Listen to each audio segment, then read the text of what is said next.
1,000 square meter for freshwater culture, water catchment, and growing of fruit trees.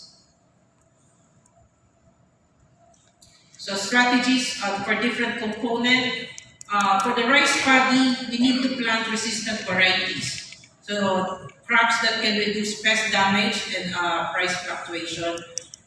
Like I mentioned earlier, our government agencies in the Philippines has developed mobile applications which the farmers can use. So Binhing Palay app is one mobile app that is heavily used by farmers because this application lists all the rice varieties available in our country, and it has the agronomic data, the potential yield, what are the potential pests and diseases that they are resistant to and they are vulnerable to. Okay? So this is heavily used by the farmers in our country. Next would be to plant high value crops aside from rice. So we can grow tomatoes, onions, cabbages.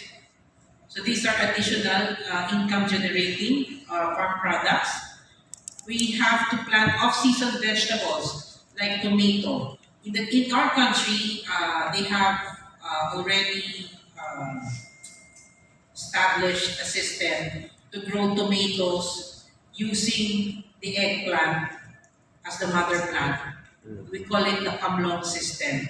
Kamatis and talong, eggplant, tomato and eggplant. So what they did was to graft the tomato with the stem of the eggplant because it would be sturdier and it can have a longer viability or longer productivity. And it's strong. Eggplant may be Adjust strong. your crop calendar to prevent oversupply in the market and get higher income. So strategies, again, practice recycling. As you can see in our farm, we have this composting machine wherein we do our compost.